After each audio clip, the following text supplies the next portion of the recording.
আমি অনেক রোগী দেখছি তো 4-5 দিন ধরে বাড়তেছে আর কমতেছে। কিন্তু আমার চিন্তা ভাবনা আছে যে আমি রাতে থাকবো না, কারণ আম্মু আবার রাতে বাসায় চলে যাবে, এই জন্য আর কি। Hello everyone, welcome to our Syed family. আজকে হচ্ছে তোমাদের ভাইয়া অনেক অসুস্থ, অনেক না বলতে এই কয়েকদিন ধরেই, হ্যাঁ অনেক অসুস্থ। তো এই জন্য আমরা ভাবলাম যে এখন আর রিস্ক নিয়ে লাভ নাই, পেট ব্যথার জন্য এখন হচ্ছে এনাম মেডিকেল নিয়ে যেতেছি। যেহেতু হসপিটাল যাবো তাই হচ্ছে তাড়াতাড়ি যাচ্ছি, 7:14 বাজে এখন সকাল, কারণ একটু পরে অনেক বেশি ভিড় হবে। আর এনামে হচ্ছে এমার্জেন্সিতে 24 ঘন্টায় ডক্টর পাওয়া যায়। তো দেখি কি বলে। আমার তো মনে হচ্ছে এটা গ্যাস্ট্রিকেরই ব্যথা, যে পরিমাণ ব্যথা ওর, কিন্তু কমতাছে না, একটা নেই আর কি, না কমে আবার বাড়ে, দিনের বেলা কমে রাতের বেলা হচ্ছে বেশি বাড়ে, এরকম বিষয়টা। তো লিকুইড অ্যান্টাসিডাইন আজকে খাইছিলাম, 2বার খাইছি এই পর্যন্ত, হ্যাঁ কিন্তু কমে না। তো এই জন্য ভাবলাম তার থেকে ডক্টরটাই দেখা, এটাই বেটার হয়। তো এখন আমরা যাচ্ছি এনাম মেডিকেলে। আমারে দেখতেছে এমন ভাবে কিছু মেরা বসে আছি পেটে ব্যথায়, তো ভাই বিশ্বাস করো আমি পেট ব্যথা নড়তে পারতেছি না। আমার একটু আগে হয়েছিল পেট ব্যথা, কি কষ্ট কেমনে যে সহ্য করছে আল্লাহই জানে। এই গ্যাস্ট্রিকের ব্যথা অনেক ব্যথা, এটা সহ্য করা যায় না, যার হয় মানে অনেক বেশি হয়। আমি অনেক রোগী দেখছি তো 4-5 দিন ধরে বাড়তেছে আর কমতেছে, সেম কাহিনী। দিনের বেলা কমে রাতের বেলা হচ্ছে বাড়ে। যে কোনো সমস্যাই কি আমি বুঝি না, রাতের বেলা আর কি বাড়ে আর দিনের বেলা কমে, এটা কি সবারই? আর ওই সময় যদি এত সমস্যা থাকে একটা মানুষ ঘুমায় কেমনে? এটাই তো, মাথা ব্যথা হোক জ্বর হোক, যে কোনো হাত পা কেটে গেলে দেখবি কি রাতের বেলা ঘুমাতে গেলে ব্যথাটা বাড়ে সবসময় সবার। মানে শুইলেই দেখা যায় ওই জিনিসটার বাইরে যায় বেশি বেশি বাড়ে, বিছনা শুইলেই। সারাদিনে কোনো কিছু হয় না, রাতের বেলায় যত সমস্যা দেখা দেয়। জ্বরটাও কিন্তু রাতের বেলায় বাড়ে, সবকিছুই।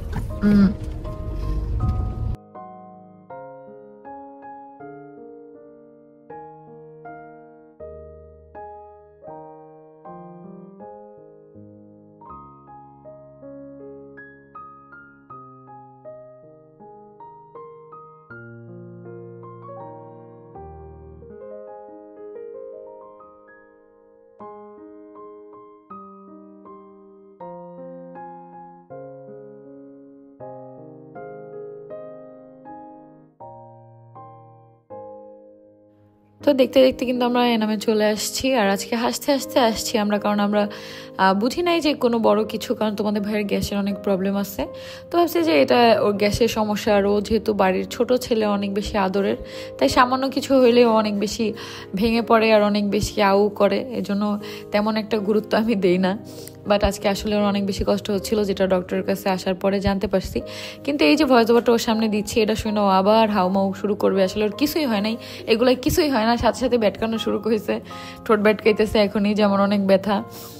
কিন্তু তো এখানে হচ্ছে আমরা যাচ্ছিলাম, তো ডক্টর দেখার পরে এমার্জেন্সি থেকে ওকে ভর্তি দিচ্ছে আর কি। আমাদের সাথে আলাপ করছে যে আপু ভর্তি দিলে বেটার হবে, আপনারা যেটা করতে চান, কারণ এখানে সবাই মোটামুটি আমাদের পরিচিত। আলিশাকে নিয়ে এখানে আমরা 20 দিন ছিলাম, তারপরে সবাই ম্যাক্সিমাম আমাদের ব্লগ দেখে, তোমাদের মতো সবাই আমাদেরকে ভালোবাসে, যার জন্য হচ্ছে সবাই আরও আমাদেরকে চিনে। তো এরপরে আমি বলছি যে যেটাতে বেটার হয় সেটাই করেন, ভর্তি লাগুক আর যাই লাগুক না কেন।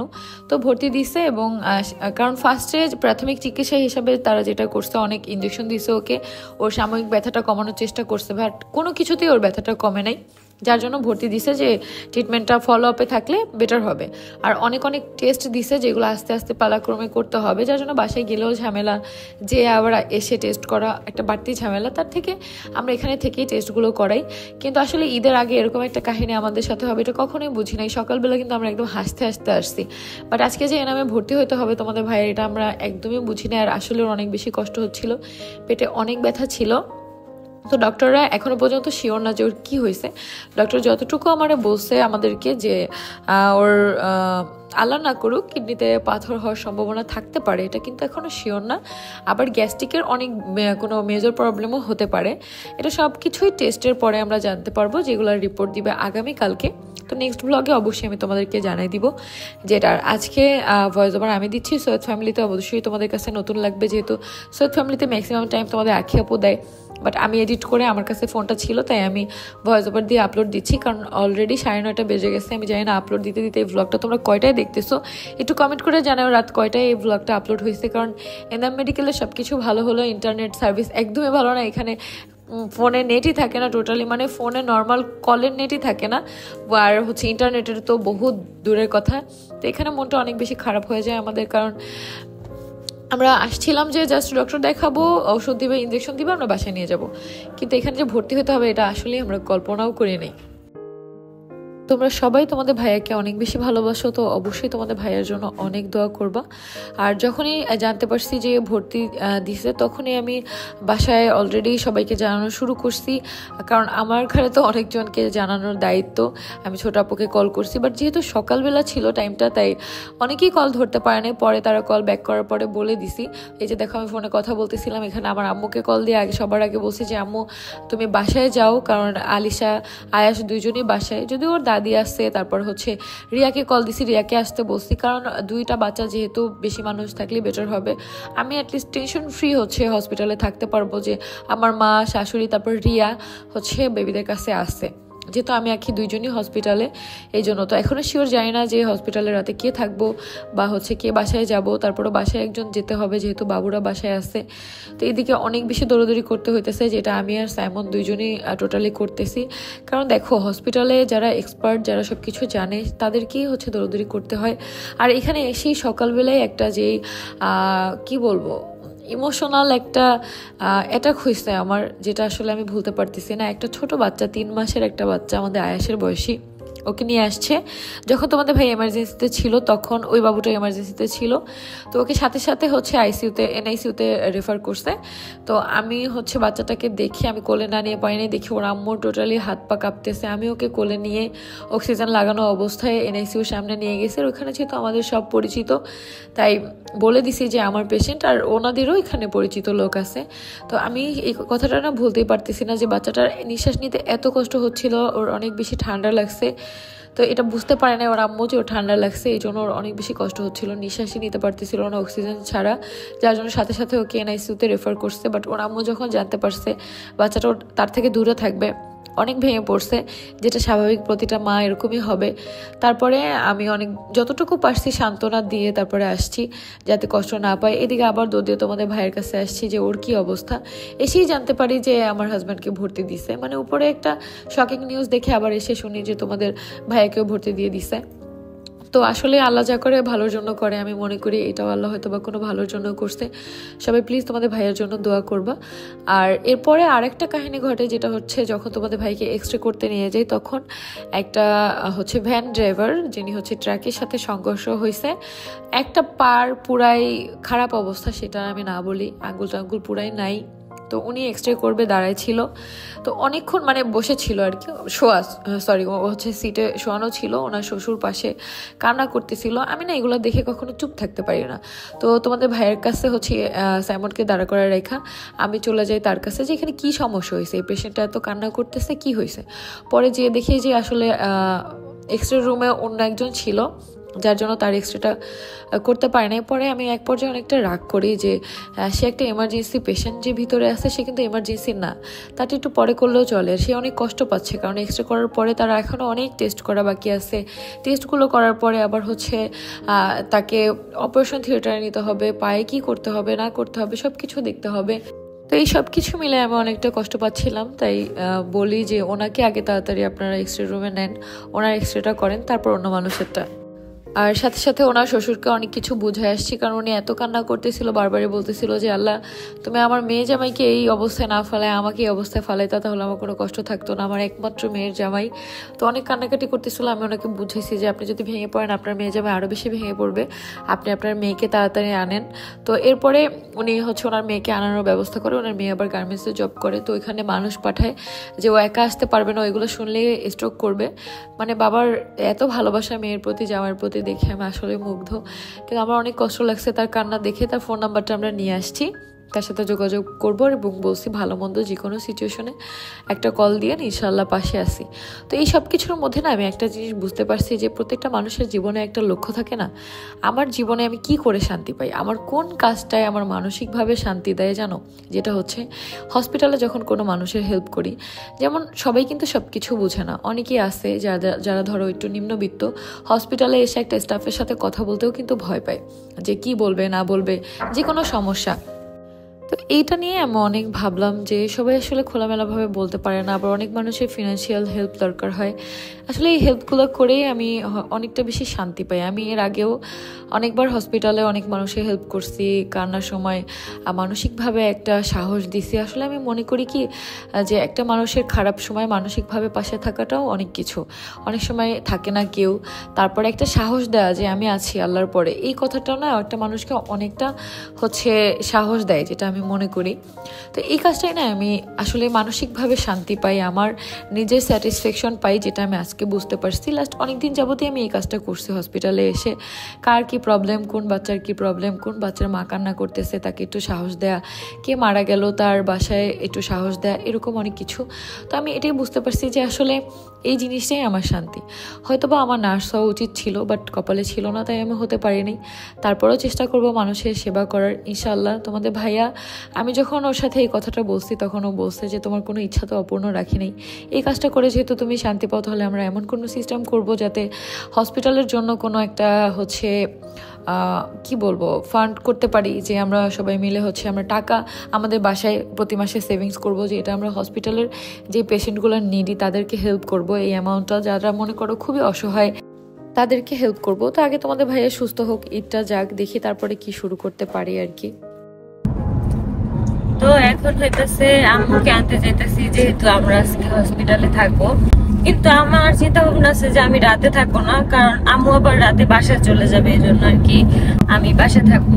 বাসায় দুইটা বাবু আছে, রিয়াও আছে, সমস্যা নাই। এখন আমরা বাসায় গিয়ে আর কি আমাদের যে প্রয়োজনীয় জিনিসপত্রগুলো লাগবে ওগুলো আর কি নিয়ে আসবো। আর যদি টুকটাক কিছু খাবার দাবার লাগে ওগুলো আর কি নিয়ে আসবো। অনেক কিছুই লাগবো, ম্যাক্সিমাম জিনিস, যেমন গ্লাস, প্লেট, তারপরে তিশার জন্য একটা 3 পিস নিতে হবে, আরো টুকিটাকি অনেক কিছু, যেমন হ্যান্ড ওয়াশ, আরো অনেক কিছু লাগবে। সবকিছুই তোমাদের সাথে শেয়ার করবো, যে কি কি নিতেছি, ব্যাগ কিভাবে কি গুছাইতেছি। আর তোমাদের ভাইয়াকে কয়দিন রাখতে হবে সেটাও কিছু বলে নাই, বলছে যে 2 দিন রাখতেই হবে। তো আল্লাহর রহমতে এখন টেস্ট গুলো আজকে করাইতে দিছে, এখন পর্যন্ত রিপোর্ট আর কি দেওয়া হয়নি। দিলে আর কি তোমাদের সাথে জানাবো যে রিপোর্ট কিভাবে কি, তোমরা একটু দোয়া করো।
এখন সবকিছু গোছানো টোছানো শেষ।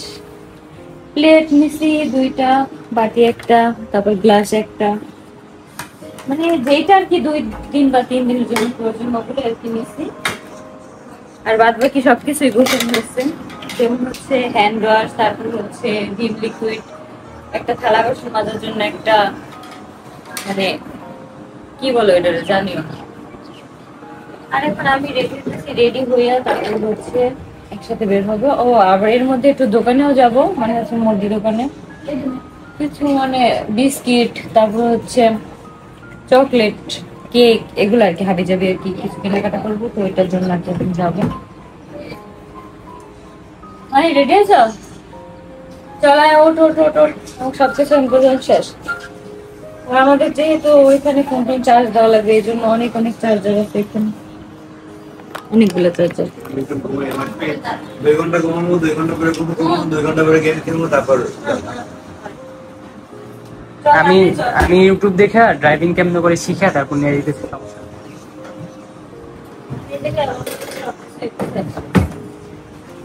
যাওয়ার ফলাফল চলো চলো তো, তাই তাই তাই দোকানে যাইতে হবে। আমি কই তারপরে হচ্ছে আমি কিন্তু আজকে রাতে থাকবো না, কারণ বাবুরা যেহেতু বাসা থাকবে, আমি বাসায় চলে আসবো, মানে চলে আসবো বলতে রাতে 10টা বা 11টার দিকে আসা কোনো। তারপরে কালকে আবার সকালে একদম আর কি চলে যাবো, সকালে 8টা 9টার দিকে চলে যাবো। আর এর মধ্যে আমার বোন আছে বাসায়, বোন আছে, ও আর কি আয়াসকে রাখবে, আবার আমি আছি, আবার হচ্ছে আমাদের শাশুড়ি আছে। কিন্তু আম্মু আর কি চলে যাবে বাসায়, মানে রাতে 8টা 9টার দিকে, তখন আর প্রবলেম নেই। যাই গুড মর্নিং, যাই টাটা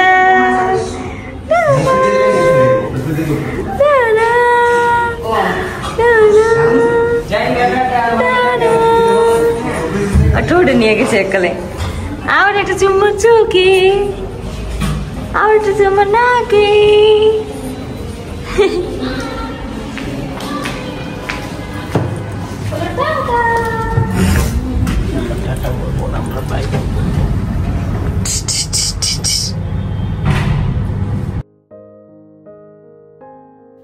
এরপরে দেখো তোমাদের আক্ষেপে এখানে কি করছে আমি জানি না, তারপর দেখে দেখে আমার এখানে ভয়েস ওভার দিতে হবে। ওটা মেনলি এখন যাচ্ছে দোকানে, আমার জন্য বিশেষ করে অনেক অনেক খাবার কিনে নিয়ে আসছে, যেহেতু আমি এখানে রাতে থাকবো। আমরা আর কি এটাই ডিসিশন নেই যে হচ্ছে আমি রাতে থাকবো, আমি আর সাইমন হচ্ছে এখানে রাতে থাকবো, যেহেতু দৌড়দৌড়ির বিষয়ে আমি বেশি ভালো পারি বা বুঝি এগুলা কোথায় কি করতে হবে বা চিনি, এজন্য আমি থাকবো। আর সাইমনও হচ্ছে সেম দৌড়দৌড়ির ক্ষেত্রে, এজন্য আর ওরা বাকি সবাই বাসায় থাকবে, শুধু আমরা দুজনই থাকবো, কারণ এখানে এত বেশি মানুষ থেকে লাভ নাই, কারণ বাসায় বাবুরা আছে। সো এখানে থাকাটাই বেটার সবাই মিলে। তো এরপর ওরা এখন দোকান থেকে সব কিছু খাবার দাবার কিনে নিয়ে তারপরে হচ্ছে হসপিটালের দিকে আসবে।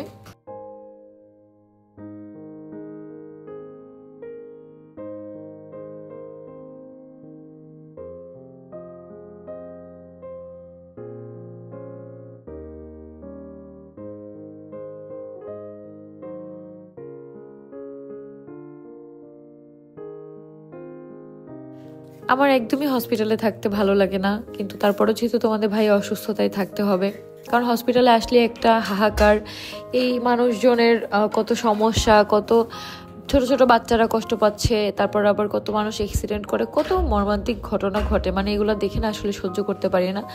আমি জানি যাদের মন একটু নরম তারাই এরকম, যে এই কষ্টগুলো সহ্য করা যায় না, দেখলে আসলেও অনেক বেশি খারাপ লাগে।